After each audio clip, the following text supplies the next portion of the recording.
Alhamdulillah, vous l'avez compris mes chers frères et sœurs, nous sommes dans une époque où malheureusement l'ingratitude, la non-reconnaissance nous a gangrénés, s'est propagée à tel point qu'il ne faut plus être étonné. Bon, il y a de quoi être étonné, mais on se comprend.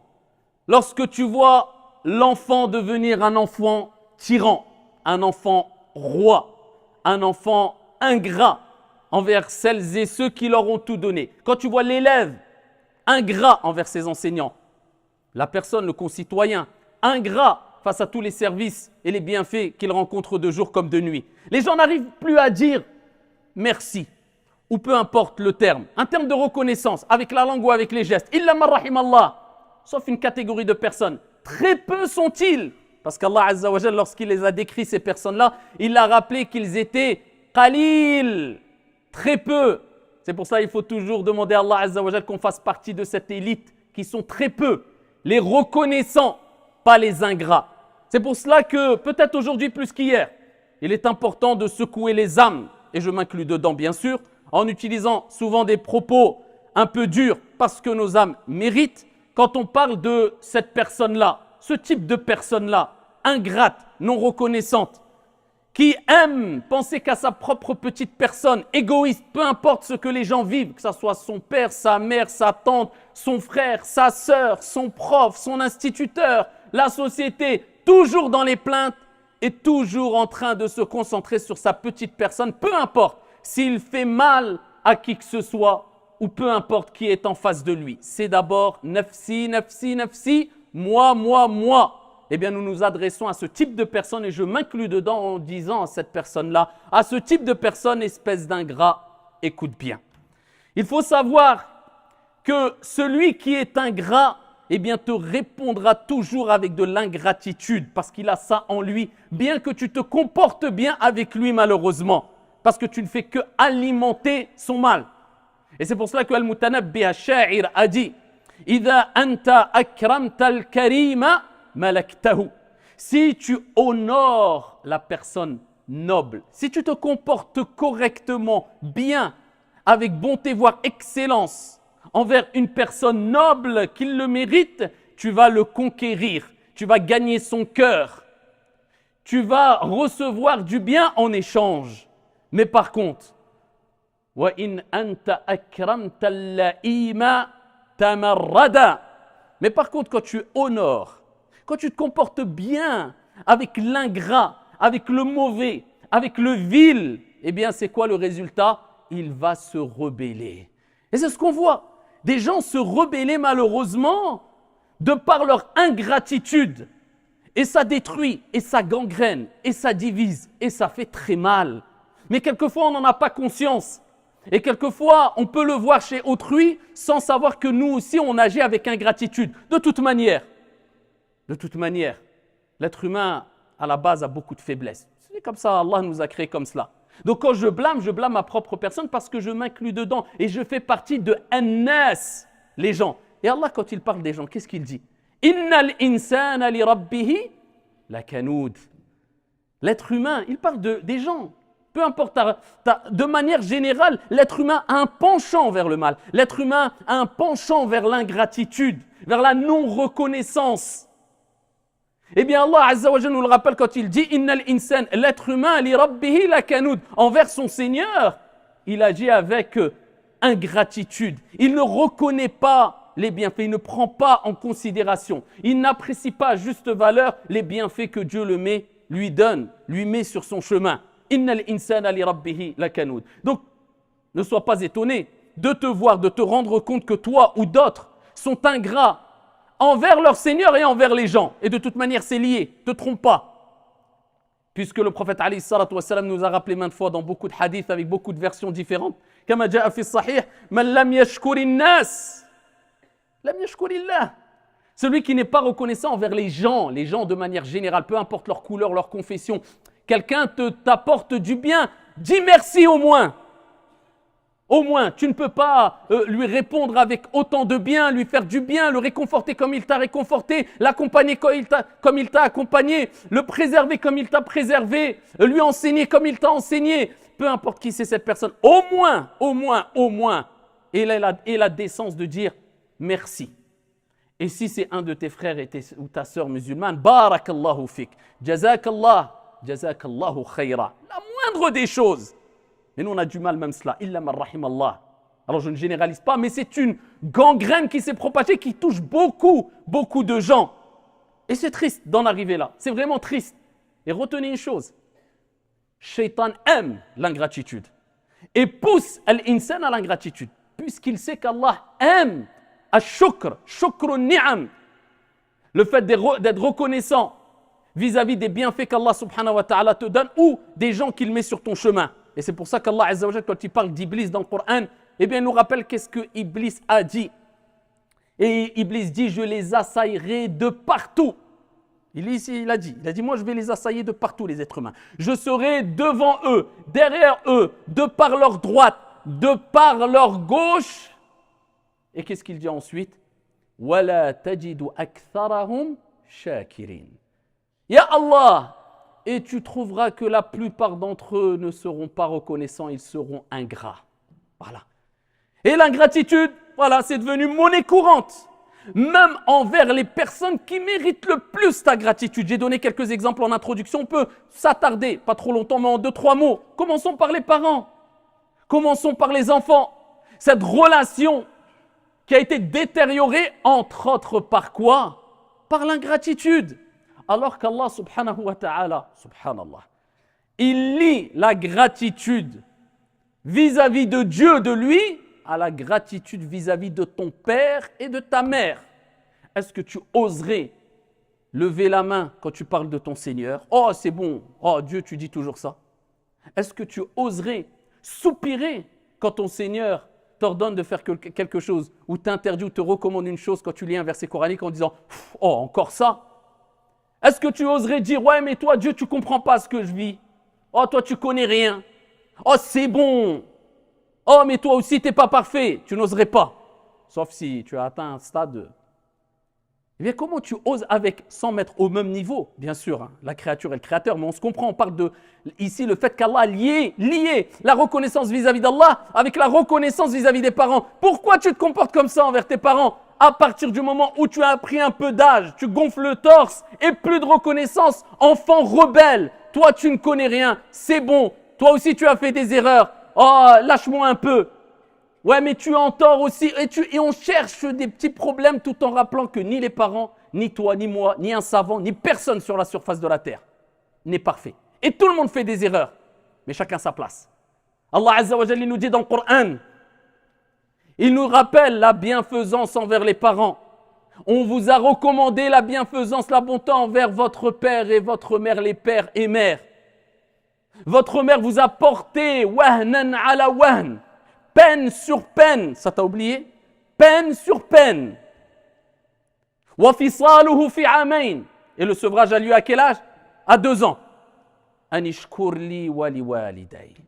Sois reconnaissant envers moi et envers tes parents. Dieu aurait pu dire sois reconnaissant envers... Non, il lit sois reconnaissant envers moi et envers tes parents. Quand Dieu parle dans le Coran de la chose la plus noble, la plus importante auprès d'Allah Azza wa Jalla, tawhid, l'unicité d'Allah Azza wa Jalla, wa qada rabbuka alla ta'budu illa iyyah. Et ton Seigneur a décrété d'adorer qu'un Dieu unique. Tout de suite après, wa bil walidayni ihsana. Et avec les parents, la bienfaisance, le comportement bon, convenable.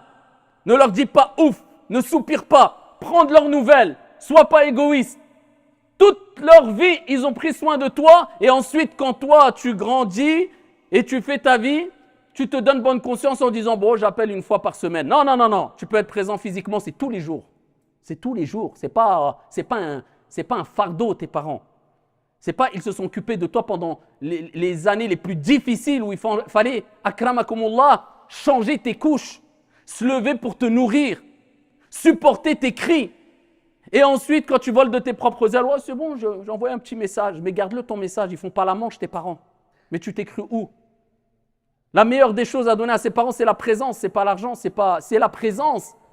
Et je ne parle pas de ceux qui ne peuvent pas.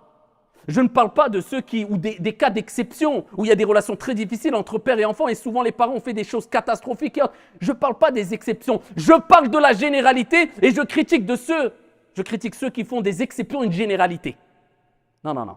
Tes parents, c'est tes parents. Toi, c'est toi. Et chacun sa place. Et la place, quand on a une vision claire et un esprit sain, la place de l'enfant, c'est je respecte mes parents, j'honore mes parents, j'élève mes parents de par mon bon comportement envers eux. Et je ne suis pas un rebelle ingrat. Alors, on ne va même pas aller, et là on parle juste des parents. Alors que dire des grands-parents? Même pas un message, même pas, non, non, c'est bon, c'est que les grands-parents. Mais toi aussi, tu seras parent demain. Toi aussi, tu seras grand-parent, Inch'Allah ta'ala, et qu'Allah nous préserve tous et préserve nos enfants et nos futures générations. Eh bien, kama tadin ou tudan, comme tu fais, on te fera. Mais nous, on réagit qu'avec qu'est-ce que j'aime. Mais on ne fait pas tout ce qu'on aime dans la vie. Quelquefois, tu fais des choses que tu n'aimes pas, mais tu le fais pour faire plaisir aux gens. Même si tu fais semblant, il n'y a pas de problème, fais semblant, mais fais plaisir aux gens. Pense pas qu'à toi, ne sois pas ingrat, sois reconnaissant. Ça, c'est la ruse du diable. Il veut nous faire tomber dans l'ingratitude. Regardez les élèves envers leurs professeurs, qui leur enseignent les choses de cette vie d'ici-bas, qui leur servira toute leur vie, ainsi que leur religion quand on parle d'enseignants religieux. Et le retour, c'est quoi? L'ingratitude, jamais de bonnes paroles, voire dans les écoles, on entend que maintenant les professeurs sont insultés, voire on les frappe. C'est quoi ça? C'est pas de l'ingratitude. On est où là? À l'époque où il y a 20 ans, 30 ans, juste, je ne dis pas il y a 100 ans, hein, nos parents connaissaient la valeur des enseignants. C'est pour ça qu'ils avaient tendance, comme je le disais la dernière fois, souvent de prendre parti directement avant même d'avoir écouté les deux parties. Mais c'était quel parti qu'ils prenaient? Le professeur, c'est l'enseignant. Je tends vers lui. Maintenant, c'est l'inverse. Trop protecteur, trop derrière quelquefois derrière nos enfants, on veut trop leur trouver des excuses jusqu'à ce qu'ils grandissent et ils se rebellent. Quand tu donnes trop, quelquefois ça te cause des problèmes. Et quand tu donnes une éducation juste, mais pour leur bien, même s'il y a de la fermeté, mêlée à de l'amour, eh bien c'est là où ils sont reconnaissants. Regardez les anciennes générations, la relation qu'on a avec nos parents, et regardez les nouvelles générations où beaucoup sont vraiment gâtés et on fait tout pour leur faire plaisir. Et souvent, ce sont eux qui sont les plus ingrats, illa man rahimallah. La solution n'est pas dans je fais plaisir et je donne tout ce que la personne veut. Regardez les enfants, c'est la même chose dans les écoles ou même dans les sciences religieuses. Ils voient un shir qui lui a tout appris, akramakumullah, même à faire l'istinja, parce qu'il venait à la mosquée, il ne savait même pas se laver ses parties intimes avant de faire l'odo. Et il a appris le mudaf ilay, il a appris à savoir c'est qui sibaway, il a suivi 3 cours à je ne sais où. Akhi, taqillah. Voilà, je vous mets en garde contre cela, et il ne te regarde même pas, il t'a appris à te laver tes parties intimes. Un peu de reconnaissance. Allez, vas-y, vole de tes proches, dis que t'es un maintenant, mashallah, alim, moufti, fais ce que tu veux. Mais sois reconnaissant sur le peu qu'on t'a donné. Et ça, c'est même dans le temps, parce que souvent on oublie. Ouais, mais ça, c'était avant. Le prophète, alayhi salatu wassalam, kama ja'a fi sahihayn, à titre d'exemple, comme Aïcha radiyallahu anha wa ardaha nous le rapporte, elle a dit, je n'ai jamais été autant jalouse d'une femme que de Khadija. Elle a été énormément jalouse de Khadija radiyallahu anha wa ardaha. Pourquoi? Parce que ça, c'est dans la nature de l'être humain. La jalousie et tout. Le principal, c'est de ne pas extérioriser cette jalousie à tel point qu'on veut que le bien que ton frère ou ta sœur a disparaisse, ou bien qu'on extériorise cette jalousie par le mal. Mais elle a dit, j'ai été jalouse d'elle. À chaque fois, le prophète, alayhi salatu wassalam, il parlait que de Khadija. Pourtant, Khadija était décédée. Elle était morte. Mais regardez, la gratitude dans le temps, on n'oublie pas. Même après 50 ans, même après 60 ans, n'oublie pas le bienfait qu'on t'a fait. N'oublie pas le bien qu'on t'a apporté. Et elle disait, je n'entendais parler que de Khadija. J'avais l'impression que c'est comme s'il n'y avait qu'elle dans le monde. Et elle dit, ya Rasulallah, on a l'impression qu'il n'y avait que Khadija. Le prophète, alayhi salatu wassalam, au point où elle dit, le prophète, alayhi salatu wassalam, quand il faisait un sacrifice d'une bête, il prenait des morceaux et il envoyait ces morceaux de viande aux amis de Khadija. Voilà la reconnaissance envers quelqu'un qui t'a apporté du bien et surtout les parents, c'est que même après leur mort, tu gardes une bonne relation avec leurs amis, leurs proches. Ça ne s'arrête pas à la reconnaissance après la mort, même après la mort. Et il dit, alayhi salatu wassalam, Naam, Khadija, kanat wa kanat. Elle était comme ça, elle était comme ceci, comme cela. Donc il rappelle les qualités et il agit en bonté, avec bienfaisance envers elle, même après sa vie, à travers des actions et à travers sa parole ou ses paroles qui montraient sa gratitude. C'est comme cela que doit être le croyant, même dans le temps. Et n'oubliez pas que l'ingratitude provoque la peur, l'angoisse, le manque de tranquillité, la faim, la pauvreté. Et on a plusieurs exemples, et parmi ces exemples, dans le Coran, Allah subhanahu wa ta'ala, il donne comme parabole l'exemple d'une ville. كانت آمنة مطمئنة. Elle était en sécurité. Ils vivaient dans la tranquillité, dans la sérénité. Et leur nourriture leur venait de toutes parts, comme Allah dit dans le Coran. Leur nourriture venait de toutes parts. Mais le problème, ils ont agi avec ingratitude face aux bienfaits d'Allah qui leur a mis sur le chemin. Allah te teste avec les bienfaits. Une personne qui te fait du bien, ton frère qui t'aide, ta sœur qui t'aide. Tout ça, c'est des tests. Allah va voir est-ce que tu vas être reconnaissant après ou pas. Est-ce que tu vas répondre au bien par le bien ou au bien par le mal ou par l'orgueil ou l'égoïsme ou le je ne sais quoi encore. Eh bien, ils ont agi avec ingratitude face aux bienfaits d'Allah subhanahu wa ta'ala. Et Allah subhanahu wa ta'ala a fait qu'ils ont été touchés, comme il dit subhanahu wa ta'ala, par al-jou' et al-khawf, par la pauvreté, par la faim et par la peur. Et cela à cause de ce qu'ils ont accompli. C'est ce que leur main a provoqué. Donc soyez reconnaissants, soyons, je m'inclus dedans encore une fois, reconnaissants vis-à-vis des gens, vis-à-vis de la société. Combien de gens se plaignent de jour comme de nuit, n'importe quelle société, n'importe quel pays dans lequel tu vis, il y aura des défauts, et il y aura des malfaçons, et il y aura des problèmes. Mais sois un minimum reconnaissant et ne parle pas que du mal. Évoque aussi le bien, c'est une preuve de reconnaissance pour pas que Dieu t'interroge en te disant tu te plaignais parce que tu n'avais pas ceci, cela, mais tu avais vu les autres pays où ils mangeaient de l'herbe, où ils mangeaient des animaux parce qu'ils étaient en guerre et ils mouraient de faim. Et ça, tu t'es pas dit à un moment, bon, alhamdoulilah, quand même, nous, ici, chez nous, on a ceci et cela. Allah Azza wa Jalla ne dit-il pas dans le Coran, et il nous rappelle que la gratitude, c'est avant tout envers Dieu. C'est envers les gens aussi, comme on a dit, c'est lié, mais avant tout envers Allah. Et lorsque ton Seigneur proclama, si vous êtes reconnaissant vis-à-vis d'Allah, avant tout vis-à-vis de Dieu, je vous rajouterai de mes bienfaits. Mais si vous êtes ingrat, mon châtiment sera terrible, pour nous rappeler qu'Allah déteste les gens qui sont ingrats. Et l'ingrat envers Allah subhanahu wa ta'ala, c'est pareil, c'est le même profil. Il demande toujours, oh Allah donne-moi, j'ai besoin de ça, j'ai des problèmes, j'ai problème de couple, problème d'argent, problème. Il se plaint aux gens, ses problèmes. Il espère tout d'Allah. C'est bien. Mais toi, tu donnes quoi à Allah, bien qu'Allah n'ait pas besoin de toi?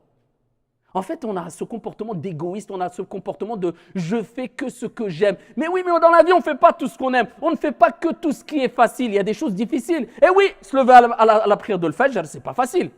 On va dire « ouais, la religion, c'est que facilité ». Non, il y a des facilités quand il y a des difficultés qui ne peuvent pas être surmontées. Mais il y a des difficultés aussi. Ah, mais c'est dur. Ah bah donc toi, tu veux, mais tu ne donnes rien. Ça marche pas comme ça. Dans aucune société, dans aucune règle, dans aucune collectivité.